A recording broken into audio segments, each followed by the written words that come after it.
Hello and welcome to another episode of the Katie Hippie Show, your one-stop shop for free advice. Today our topic is how to survive a panic attack.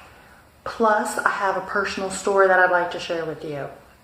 Now, because of the coronavirus, I know things are getting stressful, so I'm hoping that some of these tips can help distinguish as to if possibly you might be having a panic or anxiety attack, or your coworker or your friend, your spouse might be having one, and what you can do about it, okay?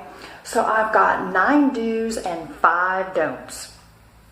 And I got these tips from WikiHow. It's a great link. I put it below. Okay, so basically, real quickly, to understand what is a panic anxiety attack, number one, it's going to last for a couple minutes to about an hour, okay? It shouldn't last more than that because your body really can't handle it. Because there's adrenaline going, there's hormones, there's fear involved, so it shouldn't last more than an hour. Okay, and some of the symptoms of a panic anxiety attack are, I'm just going to read these off real quick.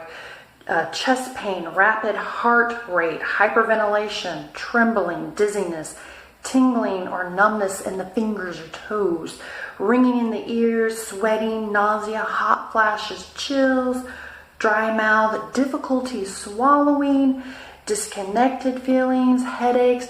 Basically, you're freaking out, okay? If you feel like you're freaking out, you're having a panic attack. I remember I used to work at this office, and right when you walk in the front door, there's like this big painted picture of my boss. And I started to get to the point where I'd walk in the front door and I'd be like, ugh. I didn't know what was happening. And then I realized I'm having a panic attack. Okay, so just looking at a picture of my boss was giving me a panic attack. But as I mentioned, I'm going to be telling you a personal story later of I had a coworker have a panic attack and she started choking me, okay? But anyway, let's get back into the do's and don'ts with respect to panic attacks. Number 1, do seek emergency medical attention. If this hasn't happened to you before, this is something new, get medical help because the symptoms are a lot like a heart attack. Now, I did check on, I believe it was WebMD, and they say to distinguish, if you're having a heart attack, there's 3 things you can do very quickly. Ask the person, raise your hands above your head, smile, say a complete sentence. If they can't do these 3 things, it's a good indication you're having a heart attack, not a panic attack. Okay, so definitely call, get help, medical attention. Number 2, do is find the cause of the attack if possible, but don't push it, okay, if you're talking to someone. Number 3, do put the person at ease, remove the cause. So let's say a dog comes into the room and a person starts freaking out. Remove the dog, okay? Number 1, don't do is don't ever touch the person, okay, unless they give you permission to do so. That is what I did wrong to my coworker, okay? I touched her. But again, number 1, don't touch the person, okay? And if you know they take medication for this, give them their medication, okay? That can help them. Number 2, do talk to them. Remain calm, okay? Suggest an activity, like maybe we can take a walk outside in nature, or maybe we can do some yoga, okay? Number 2, do not dismiss or write off the fears of the person because it is real to them, okay? Number 4, don't say, calm down, there's nothing to panic about, okay? You need to refer back and talk to them calmly and say, you know what, I'm here to help. How can I help you? And then number 4 don't is Don't pressure the individual. Again, be calm. Don't judge them.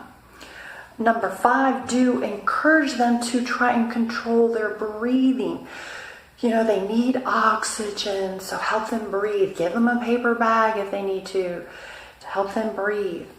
Number 6, do help keep them cool. If you see them sweating, get maybe a wet washcloth and dab it on their forehead or their neck. Number 5, don't leave them alone. Stay with them until they've recovered from the attack. And then we've got 3 more to do's. Number 7, do wait it out. The episode will pass. Number 8, do again seek medical attention. If these symptoms don't, go away after an hour or 2, they need help. And lastly, number 9, help the person find therapy. Okay, because panic attacks are a form of anxiety. And that leads me into my personal story. Okay, my coworker, I'm going to call her Mandy, but that's not really her name, okay? But as I mentioned in my last episode, I used to live in Hawaii, and I was a little receptionist. And I remember one day, one of the sales reps, it was a guy, he came running into the front area. He's like, Katie, Mandy is having one of her attacks. I'm out of here. I'm like, what? You can't leave me alone. Everyone was gone for lunch. And then I hear Mandy coming, and she is just like freaking. Okay, I don't know what to do. So she's coming, so I come over to her, and what do? The number one thing you're not supposed to do. I touch her on her shoulder. I'm like, hey, Mandy. And she's like, ah. And she grabs me, she starts choking me, and she pushes me onto the copy machine. She's like choking me. I literally thought I was going to die on the copy machine. But I was able to get out a few words. I said, let me help you. So she then let go. I said, Mandy, in a calm voice, I said, how can I help you? And then she told me her whole story. She was a sales rep. She had to get on an airplane within an hour, and she put the car key into the rental car, and it broke off, and she was freaking out, okay? And I said, everything's gonna be okay. I knew who the rental car agency was, so I called them immediately. They were there at the office within 5 minutes with a new key. So Mandy was able to make it to the airport on time. Everything worked out, and I survived the choking attack. What is ironic is that the next day, a woman from corporate from California came in and talked to each employee at the office. And I remember her saying, Katie, so how are things going for you?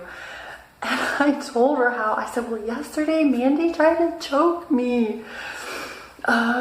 She forgot to take her medication possibly. Now please note, Mandy was my friend. We used to hang out. But there was a win-win with this situation because Mandy had always wanted to live on Maui because that's where her boyfriend lived. And so they transferred her to Maui. So she was able to work there and be with her boyfriend. It was a win-win. So yes, definitely, possibly talk to HR if there are issues in your office. But that is how I survived my panic attack.